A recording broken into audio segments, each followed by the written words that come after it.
All right. So hello and welcome to Just Like Me. I'm here with Susan Norton today.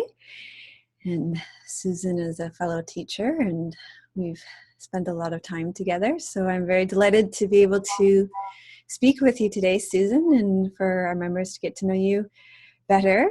I was excited to be able to speak to you about your passion for foam rolling today, but we'll get to that.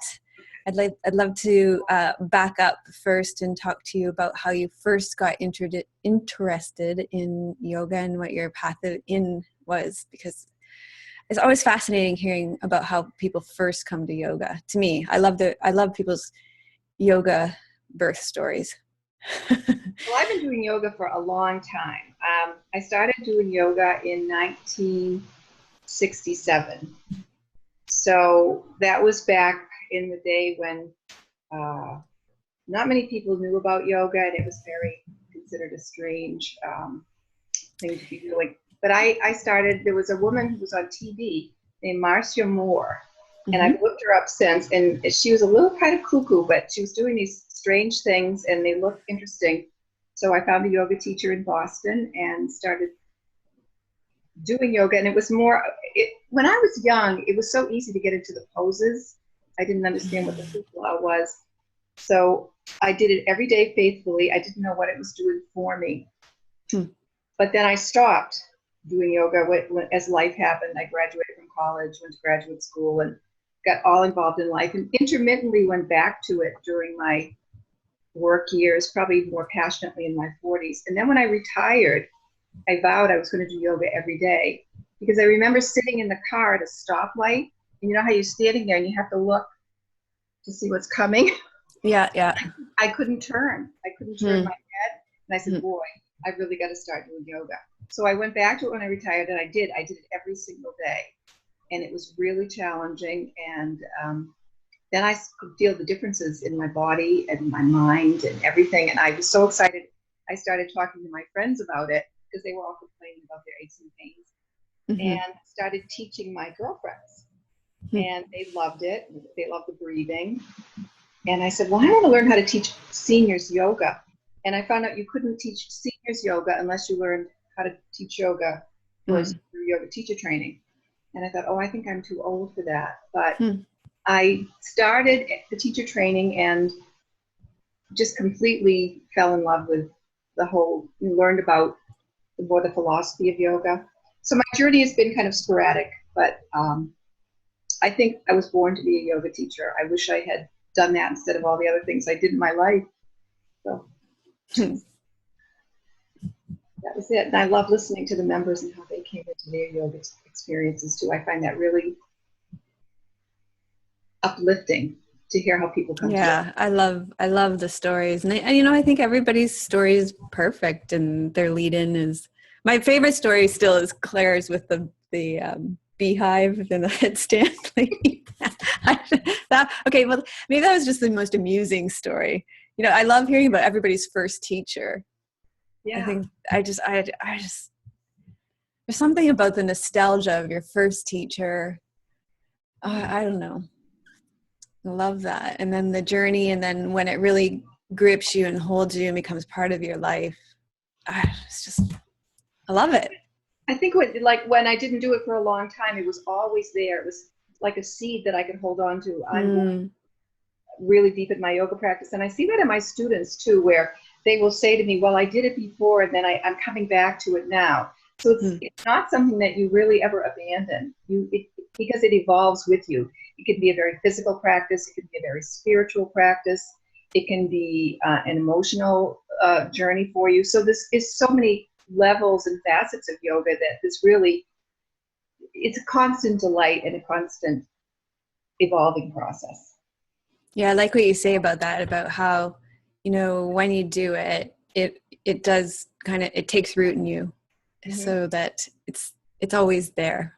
Yes. Yeah. And when it kind of comes to fruition, or if it comes to fruition, maybe this lifetime, maybe another lifetime, you don't know, right?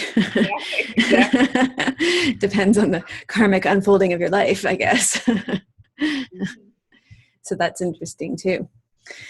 Well, that's cool. So, so then you've been teaching. When did you find the Yoga with Melissa classes? When did that come along in the journey after you started teaching? After I started teaching, of course, when I started doing yoga, it was pretty much hatha yoga, like you teach. And so when I started teacher training, I thought, oh, I'm going to learn how to really master these poses and hold these poses. And I didn't know anything about vinyasa yoga. And I signed up for a vinyasa yoga teacher training. So you can Oh, imagine I'm getting into this class and I'm upward dog, downward dog, chaturanga, this, chaturanga, that. I thought I was going to die. yeah, no doubt. But Did you end up injuring yourself in your no, training? no, Oh, my teacher was very, very, she had been taught by Shiva Ray. She was a prana flow instructor. She was very good at cueing, and she was also good at allowing students to be where they are in their practice. So if I had to go into into a child pose through a sequence of poses, that was fine. What I didn't, that was not the challenge. The challenge was when she turned the heat up. I didn't like really, really hot yoga. yeah. Okay. Yeah. So to get back to how I met your website, I was teaching and I was learning slowly through working with other teachers, T.S. Little and Sarah Powers, that you didn't have to move all the time. Yeah. You could Doesn't actually, always have to be a yang practice. absolutely. So Yeah. one of my fellow teachers said, "Oh, I have this what?" She was Indian. I have this wonderful website. Her name is Vanessa Webb, and you should watch her. So I started watching your free videos, and I just felt so relieved that a yoga teacher would teach actually most of the way I think everybody, really benefits from this type of teaching that you do. Really moving into the poses, holding them, getting to know your awareness in your different bodies. And so I followed you for a while, and then you offered the mentor with Melissa. You had a Mm-hmm. ad, you did, well, like this with your hands, and you were talking about it. And I said, I want to get to know Melissa better. So I signed up for the mentor with Melissa, and then that's when I joined the membership community, which is amazing and so full of treasures that can never be fully mined. So that was probably, what was that, 2014? Yeah, it's a while ago because we don't do that anymore. Yeah. So So that was a whole different wonderful system program. now. I know. I know. You sure you don't want to bring Yeah, I'm sure. I'm sure we've got a whole different system going on now that's I mean, anyway, that's a whole other thing, but yeah, it was a really interesting time doing that, and now our focus is really very much on the community and fostering students and building the community, and it's really beautiful to see how that's happening now. So yeah, it's just taking a step back and seeing what was important and where I felt guided as a teacher myself. So um so tell me what you're excited about as a student in the membership community in your own practice. I'm excited. Well, I really love the fact that if I'm feeling a certain way, whether it's an emotion or a mental or a physical experience that I'm having that I'm probably uncomfortable with, I can go on the website and find a meditation or a practice that will really bring me back to center. And my favorite place is I love the long yoga videos. Like I love yoga for depression.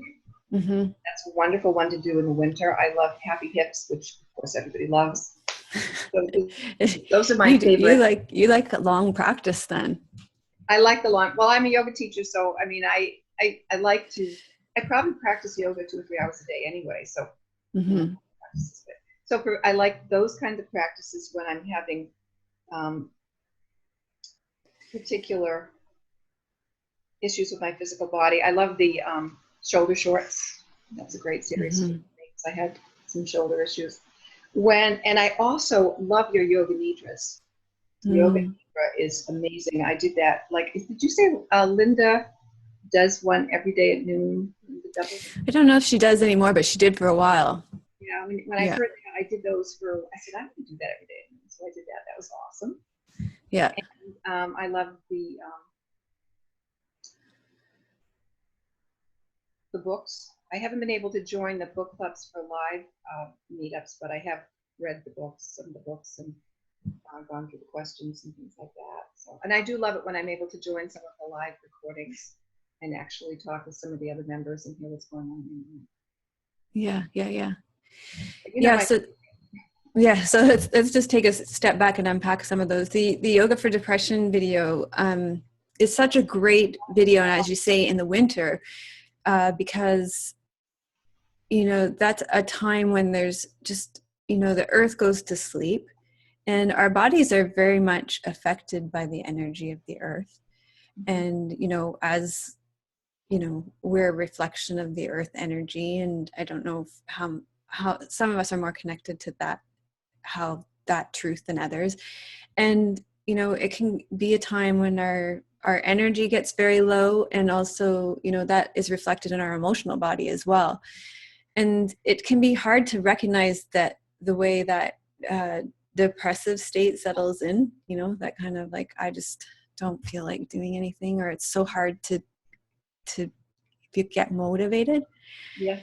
And that yoga for depression video is quite fabulous in that way. It is. Yeah.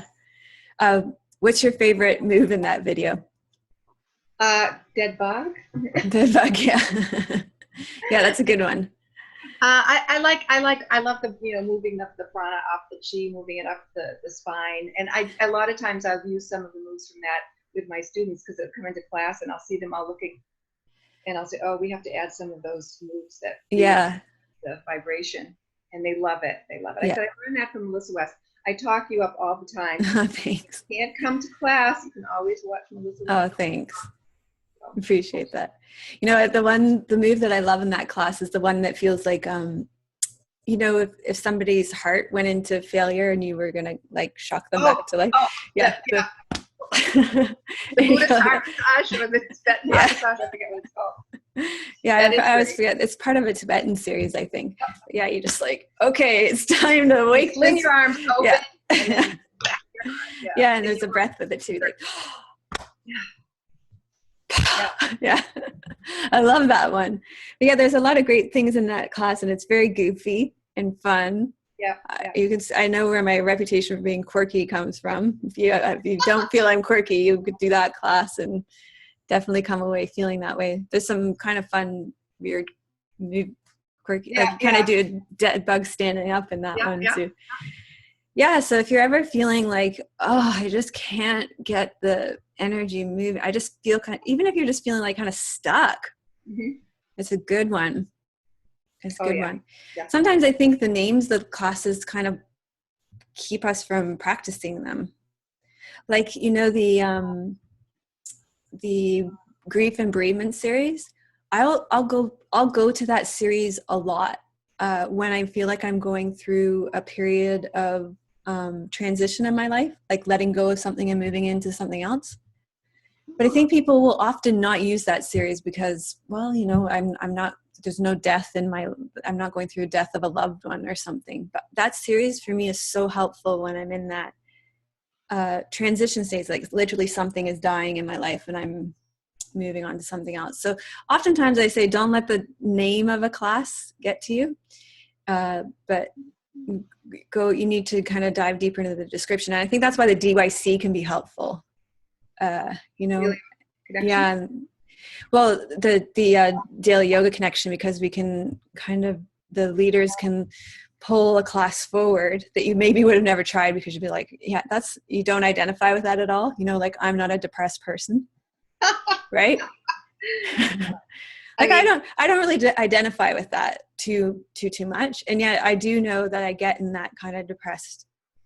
I can have those kind of emotional dramas going on in my mind to the point that I get into a depressed state, where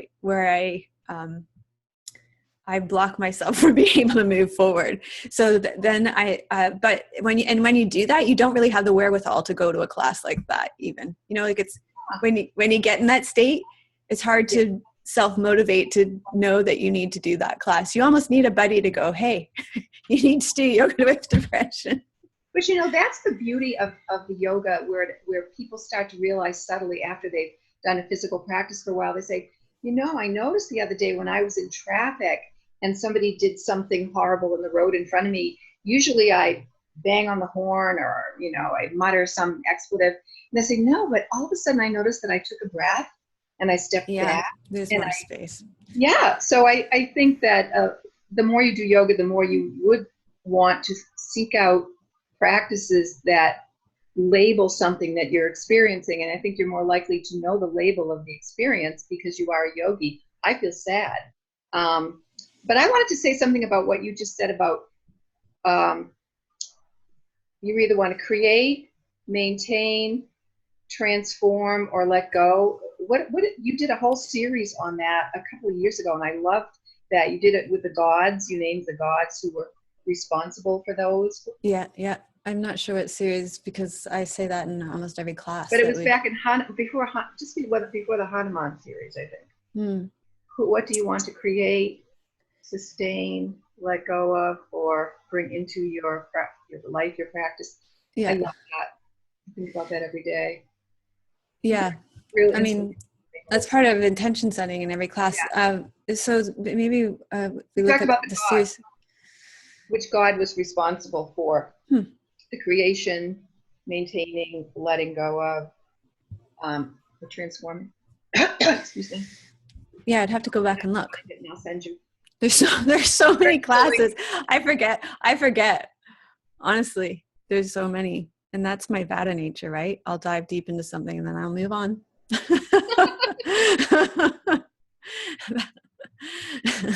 I think I'm more like Tim, because I love the wind, and you got more kapha in you. Yeah. Yeah, Tim forgets nothing.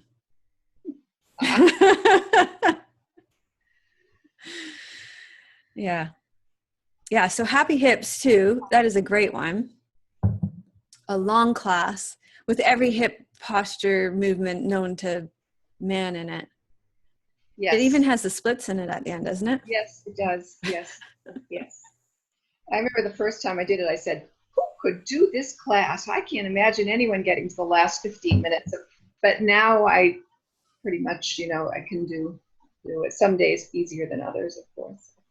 Yeah, there's a lot of propping in that. Yeah.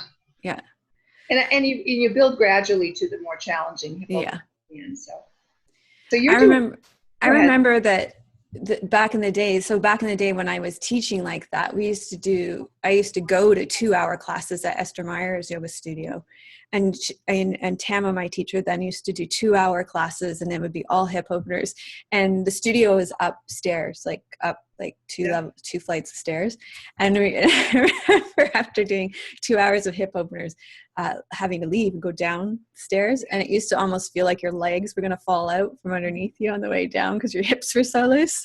It was ridiculous. That's how that was in those days. You're doing yin yoga now, right? Do you do a lizard pose where you lay down in a deep lunge and put your hands down on the mat, your elbows down on the mat, or your whole head down on the mat with your leg open? I haven't taken a yin class. And I was taking yin classes here, but now I'm taking meditation classes. I've stopped taking the yin classes. I've just been focusing totally on meditation. No, it's exciting. You're going to a big training. And yes. Yeah. Exciting. So yeah, actually, because I've been doing so much sitting, it's just been sitting. Mm-hmm. And so this morning I got up and I did a physical asana posture, and I was like, if it feels really good to move my body, because a lot of sitting it's good. I mean, it really trains it's a different kind of training, but yeah, you gotta, at a certain point, you gotta move your body again. It feels good to move your body. It does feel good though if you've been sitting. Yeah, it felt really good to move my body this morning. Yeah. So happy hips, the shoulder shorts. Yes. Shoulder shorts. I had a rotator cuff issue, so it was good to stretch and strengthen the shoulder. And I do a lot of work with shoulders with my students, because I think women tend to round over a little more anyway. And then, like you said, with all the texting and all the looking at computers, and women do also needlework and craft work and cooking. So I notice a lot of my students are really tight in the pecs, and they can't open up their shoulders. And Yeah. so I think it's really important to get to know the shoulder and get more mobility in the shoulder. I once put Post-it notes on the back of my students' shoulders, and I Yeah. said, squeeze your shoulders together. And some of them, the Post-it notes wouldn't even move. And Wow. I showed them because they said, I'm really trying, but nothing was happening. So, Seriously. yeah, so I really feel for women, the shoulders is a huge, I don't have a lot of male students, but Yeah. it's important to really open up. And I remember Iyengar said that he felt as you get older, you needed to concentrate more on your sternum and keep it open. Mm-hmm. So I'm big on that. I think this is a real benefit of being in front of students all the time, is that you get to see bodies, that this is something, I think, and perhaps this is why I really gravitated towards the kind of more emotional and mental training, is because that's what's coming at me all the time, but I look back at my teaching back in the earlier days, and I would talk a lot more about the bodies that were in front of me, but now there's no bodies in front of me, right? And just listening to you speak, you see bodies, real bodies in front of you, and the way real bodies are behaving all the time. And this is absolutely true what you're saying. I mean, it's all those tiny micro movements that are just shutting down the macro movements of our bodies. And it's fascinating, right? That there's just like sensory motor amnesia, What a great term. It is. You've not heard that before? No. That's whose term is that? That's the I can't think of, it'll come to me, but it's a whole school of thoughts, people's terms. Yeah, it's sensory motor amnesia, right? When you put those Post-it notes on the people's backs, they think they're moving them. They can't even tell they're not moving around, right? Yeah. Yeah. Which is craziness. It is. Well, I mean, I teach a class called yoga for body awareness. And it attracts a lot of people over 75. I had to put a caveat in, it must be able to get down on the floor, because so many people were coming in that could barely make the chair. But these older people, it's almost like they're dormant. And I feel sorry for the breathing, because if you're dormant in your chest and you're trying to breathe, you can't take in any air. Yeah. So I'm not surprised older people get a lot of pneumonia and stuff like that, because they're not breathing. And so we work a lot on just opening up the chest, and a lot of the 3-part breathing and so amazing. And the way you explain it is good too. So that's I think this 3-part breathing, you're fascinating me with this. This 3-part breathing, we focus so much on breathing into the belly, but really in the 3-part breathing, it's almost like this part doesn't get breathed into at all anymore. It's like Cobweb City up here. I love it. Cobweb City. I'm writing all these down for my class. Okay, you do that. Totally. And I think I can feel totally what you're talking about, even in my own body. I see myself in photos. I see myself on video. Look at me. It's collapsed here. And it's physical. I've had huge shoulder issues. It's physical for sure. It's my environment, but it's hugely emotional. I mean, this is the heart center, right? It's all that. It's the years of emotional trauma, relationship trauma, just like you start turtling up. Just you lose your throat chakra. You lose your voice if you don't sit up straight. But that wonderful thing, Melissa, you do, I'm moving on to foam rollers, I can't stand it, where you do that with that beautiful neck massage with your knuckles. Oh my gosh, I think that really that's Rachel. I have to give credit where credit's due. That's Rachel Richards. And you guys all have to follow Rachel Richards. She does self-massage. I've had her on my channel a few times. She's coming back. She does, Rachel Richards. We've collaborated a couple of times on my secondary channel. She has a whole channel on self-massage. She's absolutely brilliant. So go check out her channel, because she has tons of self-massage stuff for shoulders and stuff. to me, she is doing the best myofascial release stuff out there, because you know what? She's not using any props, because guess what? You don't need props. People, you know, the people that are using props are using them because guess what? That's how you make money, is you sell a product, right? But she's out here showing you how to do self myofascial release without any props. And it's absolutely brilliant. But I have to say, I do think a prop is important. I mean, I can't imagine. Well, sometimes you can't reach the spots. In the IT band, I mean, come on, seriously. I don't think I have that strength to massage. Okay, yeah, well, okay, that's true. But look, you start putting a prop on your neck, it's too tender. It's too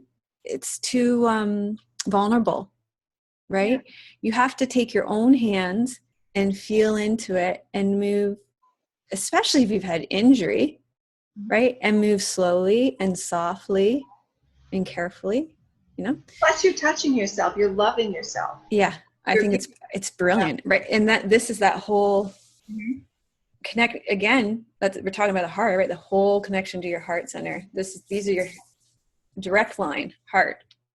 Absolutely. This absolute tenderness. So yeah, Rachel Richards, absolutely brilliant. Check her out, follow her, bring her myofascial release stuff into your house, into your classes too. Yeah. Yeah. And my students love that. They beg me, can we do that today? Oh yeah. Oh yeah.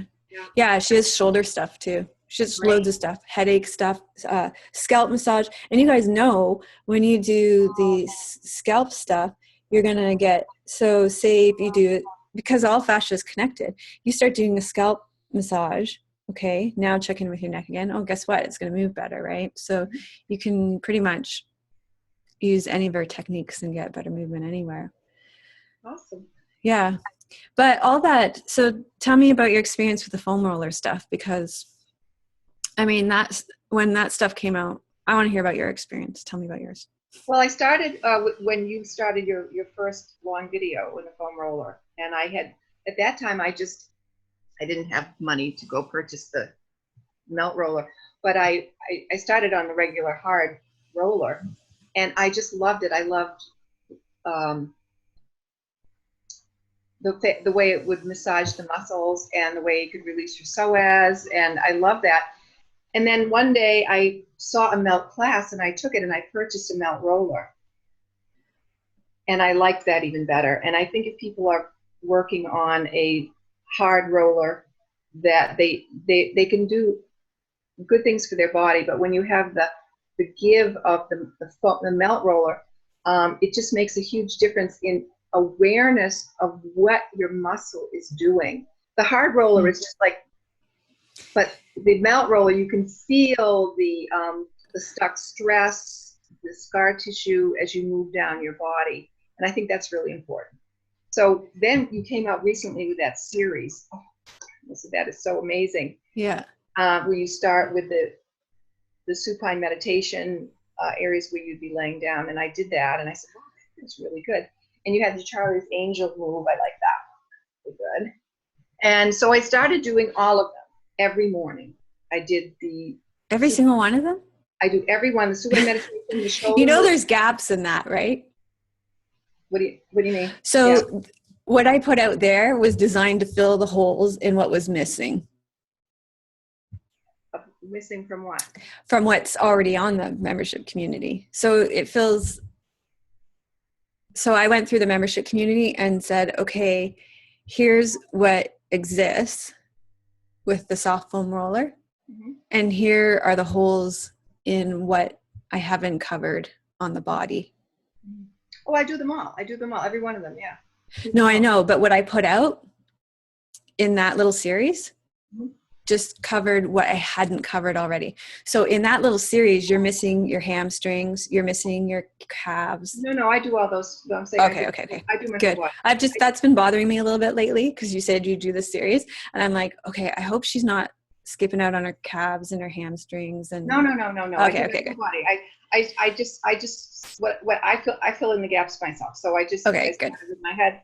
And then I do, whatever, if I'm lying on my back, and then I roll down my hamstrings and my calves. Yeah. Okay, good. But what I find is if you don't have, if you're, we were talking about earlier being depressed and not being able to move or not having the wherewithal to go out and do a practice, it's kind of like brushing my teeth now. It's something that I don't have to really think about, but I can find out what's going on in my whole body. Mm-hmm. So I can find out what's going on in my neck, in my back, in my pelvic area, in my legs.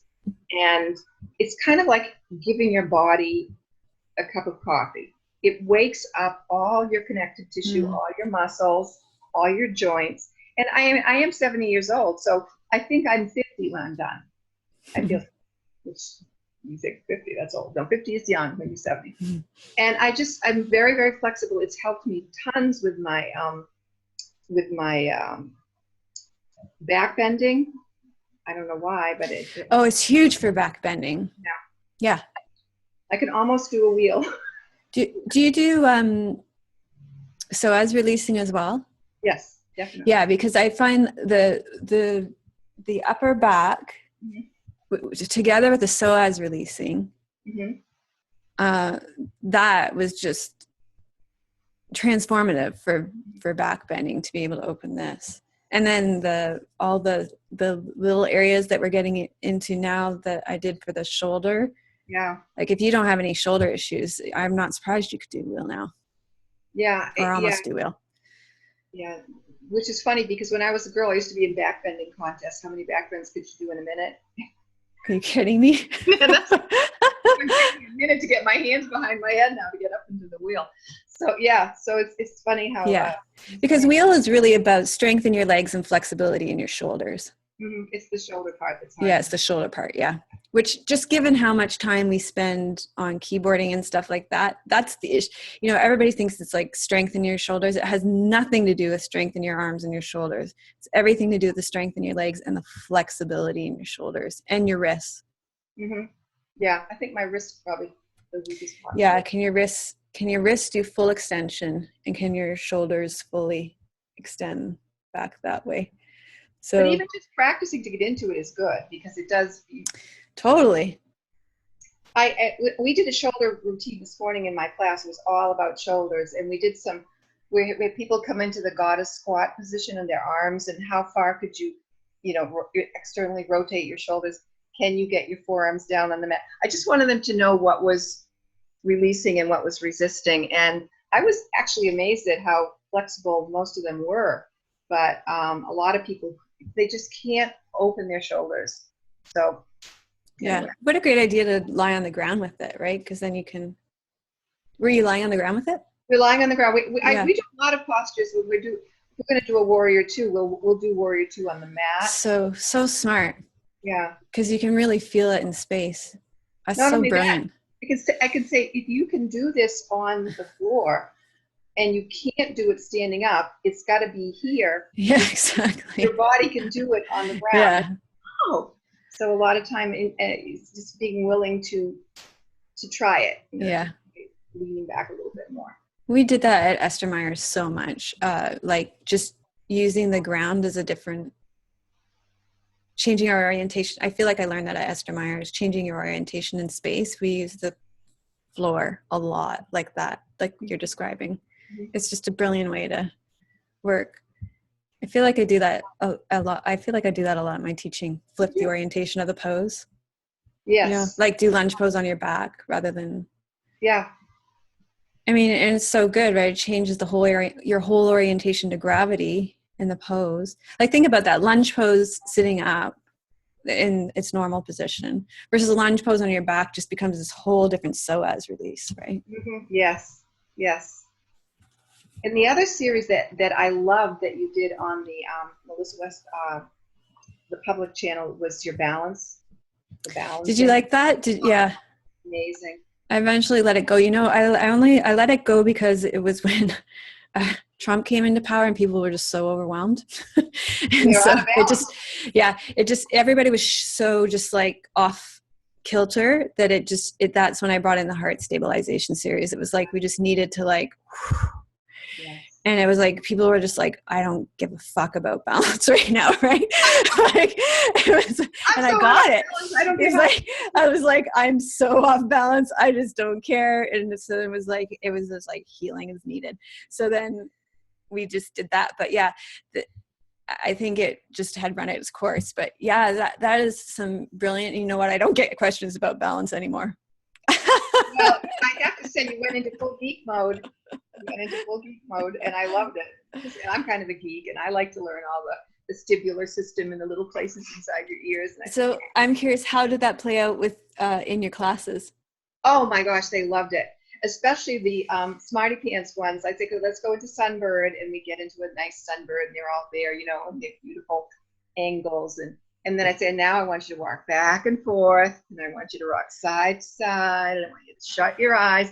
And they went, wow, because then they could really see that there were more than just one system in play. Yeah. And people who had trouble with balance, I think it gave them some steps to work at to master balance. So I found a lot of improvement in students. Like, there's a plan. I don't just have to play around trying to get my leg up in tree pose. I can actually practice, different things. It's just kind of baloney, that, isn't it? Like, It really, helped like me. coming into a pose and holding a pose. It's just kind of like, I mean, even for people that don't get it, it's sort of a false goal in a way. So, and then I'm curious about, what about the head movement stuff? How is that for them? Well, I did. We tried some of the gentle head movements, and some people then did realize that they had inner ear problems. And Yeah. A lot of people are living with them, aren't they? I was amazed. I couldn't Yeah. believe it. But they were aware, and so we'll talk to your doctor, and just don't do that movement. Try some of the other different things like shutting your eyes and Yeah. different ways. But yeah, I was surprised at how many people did have problems with It's that. crazy. Hmm. Yeah. Yeah, it became pretty clear to me pretty quickly how many people are living with vestibular issues. Mm-hmm. And yet, so that's important to know. And yet, to deal with vestibular issues, you got to deal with your vestibular issues. And a lot of people have arthritis in their neck when they're older too. A lot of Mm-hmm. my students are over 50, and so they do have neck arthritis. So looking up, who is the guy that you have on as a guest sometimes? Who does the work with that? Yeah. His name, I can see him clear as day, but his name isn't coming to me. Tim Anderson. Yes. Yes. From Original Strength. Yes. And the cross body work, we do the cross body work. Oh my God. It's so funny. A lot of times we'll be going into sunbird, and they'll be trying to lift their right arm and their right leg. Falling over. I'll say, okay. What's sunbird? I don't even know what sunbird is. Oh, when you're in table, and then you extend your right arm and your left leg back. Oh, okay. Oh yeah, so good, right? They're so close to the floor. What can, not very far to fall, right? Why can't I stand up? Well, maybe if you lifted your other leg and your Yeah. would help. That's good too, though, to practice that way as well. Yeah. Because tiger pose, we sometimes practice that way. Same arm, same leg. Yeah. I do. I'm going to try I haven't in a long time. Yeah. So you breathe in. Tiger. We'll do that. Yeah. Do that next And Monday. you kind of get them to take a wider base of support. Yeah. Change it up. Have to change it up. Yeah. Some teachers, they say, teach the same class almost every week. I go crazy. I can't really do the same class over and over. I just can't. I have to do different stuff. So. Yeah, it keeps the brain. It's good for the brain. Good brain candy. So how do you come up with the inspiration to do? I mean, how many different classes do you do every week? At least 2, right? Well, you do yoga with Melissa. Yeah, and then I'm teaching kind of one in the membership community, the live class every week, and then I guess I do kind of answer a question once a week. Yeah, just, I listen to people. Mm-hmm. And I see what they need. That's right. I remember you saying that in Mentor with Melissa and in Mastermind Group. Ask students what they want. Yeah. I mean, like, the balance question was such a huge question for so long. Huge. And so it was like, I couldn't not do it. So I did that whole series on balance, I think along with something else, which I can't really remember. It wasn't going very well either. It was just, I wasn't getting in a groove with it. And then when Trump got elected, it was like, this isn't fitting anymore. People are hurting, and at that time too, it was just all the comments started coming in again about, you are talking too much. You are talking too much. Stop talking so much in your teaching. It was just coming in like so hard and so fast. And so then I took a step back and looked at, okay, something really needs to shift and change here. And seeing that people were really hurting and that there's a lot of healing that needed to take place. And so then that's when I was, okay, I really felt the need for the heart stabilization series. And that's when I created the shift to that. So it's always just listening to what's happening and responding to that. Yeah. Well, I have to go on record as saying I love it when you talk, maybe because I'm a teacher, but it helps me to understand and put things together. So, and you usually talk one side, and I learned that in teaching too. You said talk one side. You talk about the meaning or how to get into the pose more deeply, and then on the other side, you let the breathing and the awareness take hold. So, Yeah, I love the talking because it helps me learn. I'm still talking. Oh, I know, but I like the talk. Well, and there's a lot of talking in the live classes. There's even, there's where I actually sit down and talk and give a teaching talk. Mm-hmm. It's just, I feel like that people are so overwhelmed right now that what is needed now is more space for people. I think that they're so overwhelmed. There's so much information that when they come to their mat, the last thing they need right now is somebody teaching them. There's just too much going on. There's too much garbling in their head space. And quite honestly, what I hear is that the one more thing, it's too much. Even if the one more thing is just the teacher teaching them. Yeah. And so I'm creating, I feel at this stage in my teaching that less is more, and giving them more space in their experience is where I feel called to be right now as a teacher. No, I hear what you're saying. I definitely do. One of my best friend yoga teachers, she really, she talks a lot in her classes. I have to go by the mood of the group. Sometimes they're very talky. And I hear what you're saying, and I do agree. There's a lot going on in the world today, and a lot of it is confusing, and it's nice to be able to get down on the mat and just breathe and be, and let your body let go of some of that stress, let your mind let go. So yeah, definitely good. Yeah, it's interesting too when you're in your own experience in a class. If the teacher is always talking, then you're in their experience. Absolutely. Yeah, you're not in your experience. Yeah, and that's something I think I just realized probably a few months ago, because I was such an alignment fanatic that I was talking about alignment, and I'm aware that people have different physical anatomies, and so bone on bone can be different with people in terms of range of motion.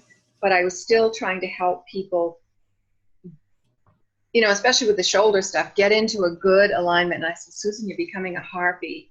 Just let them, if they can't sit up straight, let them be, because unless you want to stand there and hold their shoulders and stick your foot in their back, you're stressing them out. So I get that. You have to meet students where they are and encourage them to explore and see what it feels like to move. Yeah, because everybody's having their own experience, right? Absolutely. Yeah, and their lives are going to unfold as they're meant to unfold, right? We can't control their experience. Yes, I know. I just want them to have the best experience they possibly. But they are having the best experience they can possibly have. Yes. No matter what we do, right? We're not in control of their experience. Thank you, Sensei. Right? We're just going to make ourselves miserable thinking that we are. Absolutely. Yes. Yeah. I can't remember a time though when I went into to a class to teach it. I might go in feeling a little sad or have something on my mind, and even though that started the class, by the end I always feel amazing, and I always feel so uplifted by the experience of working with the yogis in the class. We always feel great at the end. So So must be doing. you get a great joy from teaching. I do. I really, really do. So what do you think that is? Why do you think that is for you?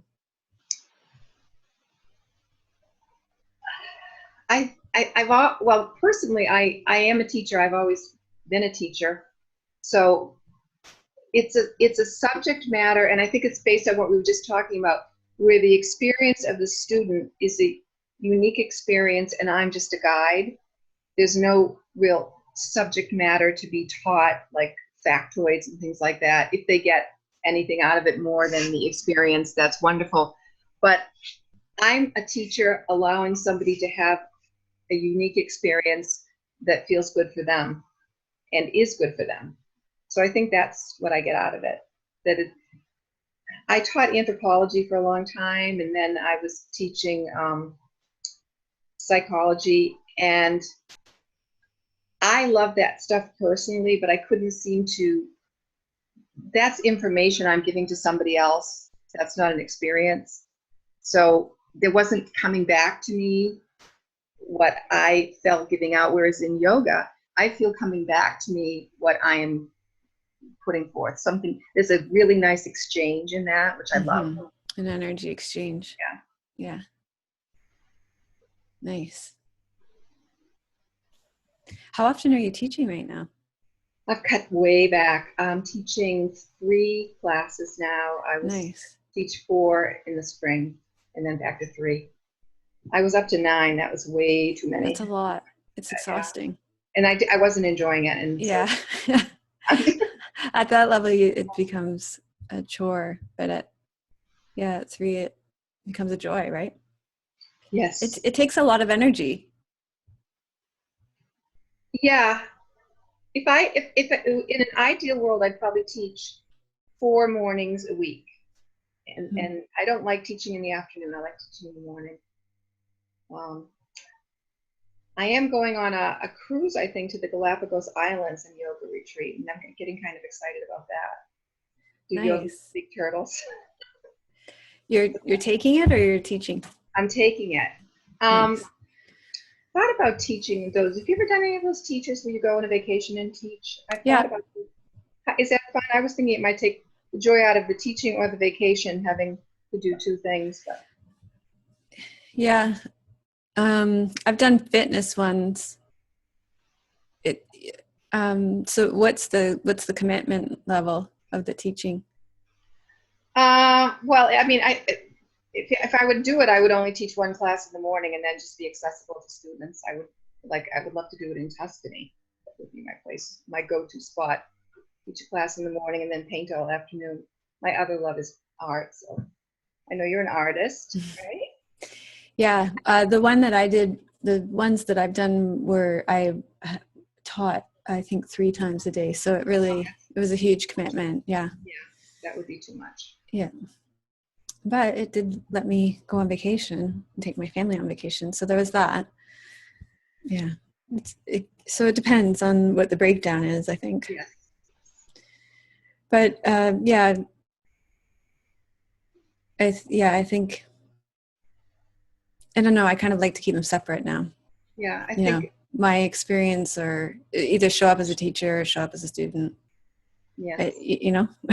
Have a vacation or be a teacher or be a student.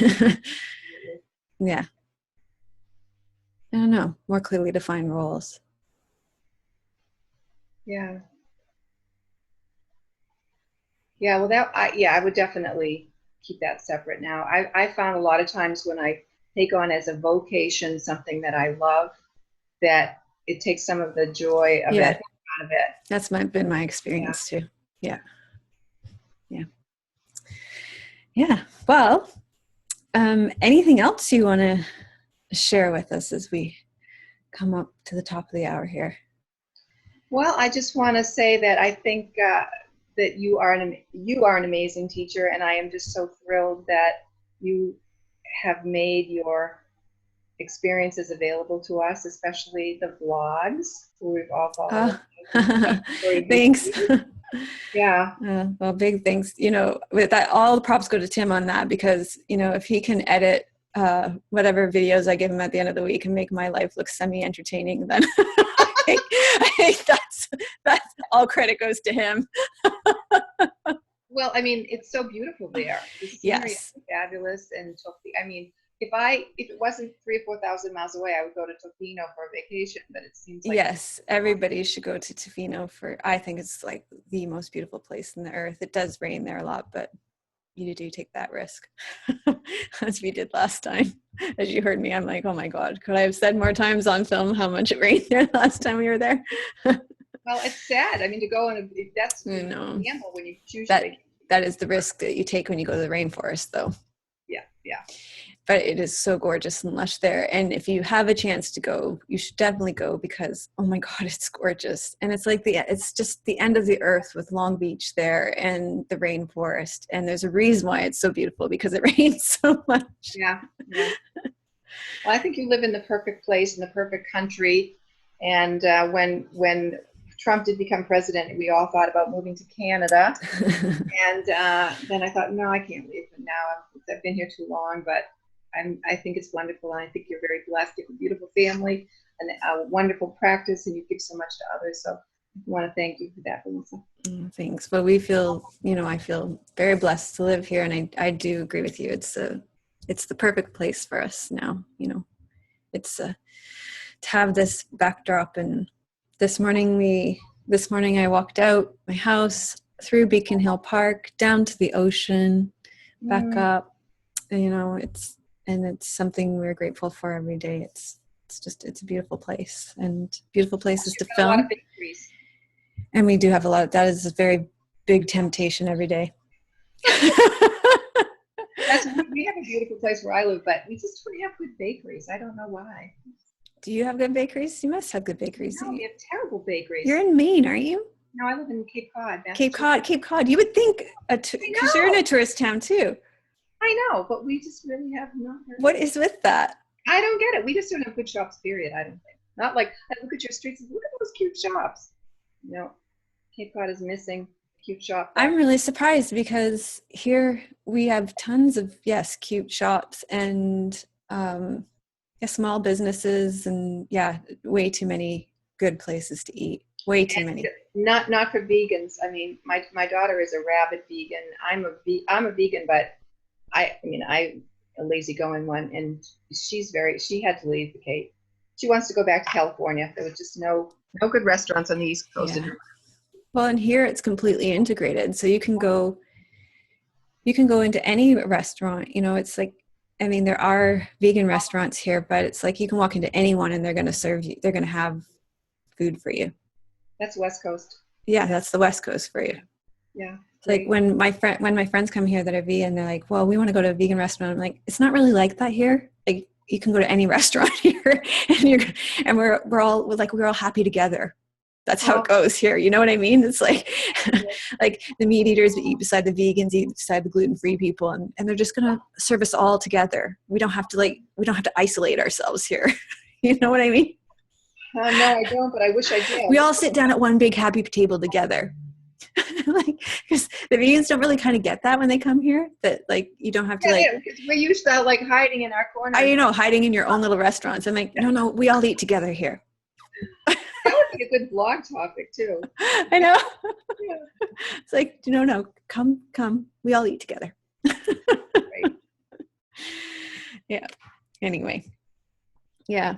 But I hope that moves across the country. I don't know why I can't, Well, there's a new restaurant in Boston my daughter raised about called Chloe, and they're a chain that started, and everyone's really excited. It's a vegan restaurant, but we don't have many. I think we have 2. We had 2 in Boston. We went for Thanksgiving to one.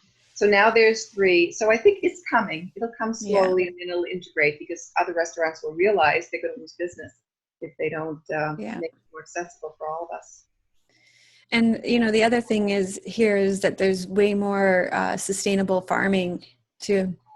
Like it's just the farming practices and the fishing practices are just way more sustainable, compassionate, and, it's just so it's just a whole different world, Like, Yeah. like I remember in the East Coast, you couldn't get free range eggs in the grocery store, Yeah. here. I think you can now. Can you? Well, Yeah. we couldn't where I lived in Toronto, Here, it's like there's not really a separation between, like, I don't need to go to a health food store anymore. Everything that I was getting in a health food store is in the grocery store here. It's just there's not. That's what I mean when, like, we're not hanging out in different places. They're all they're all, we're just all together. You know what I mean? Oh, It's just a different. It's a different mentality. That's the mentality I'd love to see shift all the way yes. across the country. Yes, I know. When Jill lived in California and I'm out there, I said, "Oh, I would move here in a heartbeat if I could." It was just the food was better. The Yeah. food seemed more relaxed. It's just Yeah. it's just so uptight, I and yet know. I feel like we're very superior. We have Harvard here. We have I know. I mean, we're going on a bit, but yeah, I hear other parents complaining about the school system here, and I think, yeah, but at the end of the day, like the school's not rigorous enough, they're not spending enough time in class, blah blah blah blah blah. And I said, like, well, at the end of the day, I'm not worried about it, because at the end of the day, what do I want for my daughter? I want her to have a solid group of friends and good relationships. And guess what? She has that in spades. I could give two flying tosses about amount of time in classroom, amount of, that's a farce anyway. I mean, time on task does not make you intelligent. Being exactly curious, exposing people to different experiences, yes, and getting along with other people is way more important. exactly. At the end of the day, I'm like, this is just so, to me, it's missing the entire point. Mm-hmm. So, Melissa, would you run for president? well, that's what Tim and I just said this morning. Listen, if we could run the world, Absolutely. the world would be a better place. But what happens when that happens? Trump decided to do that, and he's running the country, and there you go. So that doesn't always work out well. Well, when people talk about Donald Trump, and we have a news program here that talks about him for 2 hours every day, it's like people don't even, they can't even, I mean, maybe this is for yogis, they can't even take in what he is. It's like, so I know. He's so weird that they're just hoping that he's not as weird as he really is. Yeah. But he really is that weird, and don't give him the benefit of the doubt. We'll see what happens. Yeah. Anyway. So I don't know that me running the country would be the right thing. Yeah, but Tim would help out. Tim would would keep you in check. I wouldn't want to run a country. I've got enough. I mean, running a membership community. I mean, geez, just seeing, yeah. Anyway, I'm just going to keep taking my meditation courses and keep checking in on my own agenda and my own ego identities and stuff, and just trying to let those go as much as possible. I think running for president or whatever, let those go as much as possible. Community is where it's at. Absolutely. Yeah. And getting along with people, being in relationships, that's the most important thing. I agree. Yeah. So it's been a delight talking with you, getting excited about teaching. Yes. And getting excited about, you got me excited about this, the sternum. Yes, the heart. You got me thinking about the sternum. Yes. Yeah. Keeping that heart center open. Imagine, think about, I tell my students, and it's a lie, but I tell it anyway. I said, if you keep opening up your heart, you won't have a heart attack. Just keep breathing into that heart center. If you keep opening your heart, what? You won't have any heart attacks. You'll just keep opening your heart. Well, breathing. There's some, well, have you read Nietzsche LaJoy? Do you know Nietzsche LaJoy Davy? We need to. No, how do you, Nigella? Is it Nigella? Well, Nichla, Nischala, Joy Devi. You must know her. You must know her translation of the Yoga Sutras. No, but I'll look her up. I mean, I probably have looked at it, but I don't remember. She wrote The Power, her translation of the Yoga Sutras is The Power of Yoga. But before she did that, she was doing exactly what you're talking about. She was working with people with heart attacks. She's one of the most heart-centered people I've ever met. So you just kind of tweak something for me with that. I mean, and she was, this whole heart center thing, this whole connection to our hearts, people are really hurting and our hearts are really closed off and our hearts are, they're armored, they're protected, and our bodies and our postures say that, and yeah, there's lots here. I don't know that forcing them open is necessarily the solution, but I think my teacher Neil talks, and the lineage that I'm part of. There's a whole protocol of teachings around melting this like warm water over ice, because it's so frozen from our whole just our lived experience. So I think there's loads there. And I really like what you're saying about that sternum, because I think it's that sternum, just the way it closes in is part of that. What allows us to armor that, it's kind of that caging that happens, along with the rib cage, the way that drops in. And then when that happens, I just feel that happening. There's that lifting up off the ground, right? And then there's not that surrendering to the earth that can happen too, right? And then when there's a surrendering to the earth, there's that openness and trusting of the earth and dropping into the source. I think that can happen. Yeah. There's so much there. Really is. There really is. And I love the idea of melting it away rather than chipping at it with a ice cream. Yeah, I think chipping is just that's going to hurt. But the one thing, if my yabbit here is, if you can, I made these sandbags where there's a bag, there's a bar, and then this bag, and just putting that on people's shoulders so that they can. You can't plant a seed here. It's got to be felt. So if you could give them the experience of dropping the shoulders and relaxing the jaw and lifting the heart, just give them that sensation so that they can have some kind of an inkling of what they're going for. Because if you said the sensory amnesia, Well, and that this whole, and I like the sandbags too, because then it just puts them right in connection with the earth too. Yeah. And that's just so grounding, and that, that disconnection from the earth is so alienating too. So beautiful. So much there. Are you reading the Jack Kornfield book with us?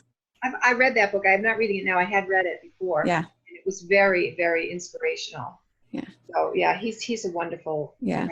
And the other ones that I think of Jack Kornfield, I think of, he's well known. He's got an Indian name, but he's not Indian. He's American. I can't think of his name. And the other one, I can't think. Third person is Gary Zukav, The Seat of the Soul. Love that book. Who am I thinking of? Ram Dass. Oh yeah. Yeah, so heart-centered for sure. Okay. Well, we could talk all day, I think. I know. Well, next month here to British Columbia, I'll call you up and we'll definitely do that. We'll go to Benny's, or we get eggs Benedict. Oh, go to Bubby's and we'll have Benny's. Oh yeah, for sure. Well, I'll never say no to that. Okay. All right. Have a great day. You too. Thank you. Okay. Bye.